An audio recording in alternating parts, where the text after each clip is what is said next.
আমাদের প্রিয় নবী মুহাম্মদ সাল্লাল্লাহু আলাইহি সাল্লাম বলছেন, যেই ব্যক্তি মাদক সেবন করবে তার 40 দিনের ইবাদত, অর্থাৎ 40 দিন তার সালাত আদায় করলে সেই সালাত গ্রহণযোগ্য হবে না।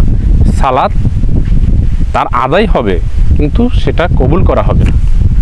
তার যে সালাত পড়ার সেটা সে করলো, কিন্তু আল্লাহ সুবহানাহু ওয়া তাআলা সেই সালাত গ্রহণ করবেন না।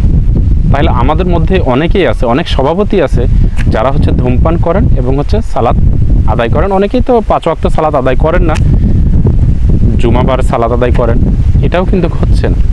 তাহলে আপনাকে রাসূল সাল্লাল্লাহু আলাইহি সাল্লাম বলছেন যে একদিন যদি কেউ বা একবার যদি কেউ ধূমপান করে, মাদক সেবন করে, সেটা যেমন বিড়ি, সিগারেট, জর্দা, হুক্কা, আফিম, ইয়াবা, এরকম যেই নেশাগুলো মানুষের ক্ষতি করে, সেই নেশাগুলো যদি কেউ একবার নেশা করে, তাহলে তার 40 দিন ইবাদত কবুল করা হয় না, অর্থাৎ সালাত তার গ্রহণযোগ্য না।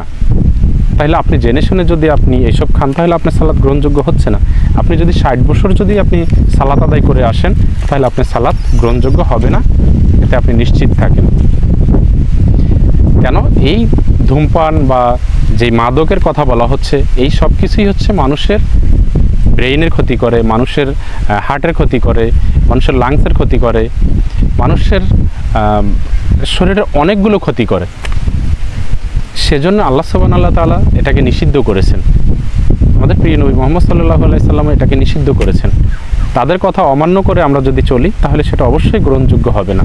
তাই যারা ধূমপান করছেন, সালাত আদায় করছেন, তারা চেষ্টা করেন যে ধূমপান ত্যাগ করার এবং ইবাদত পরিপূর্ণ করার জন্য।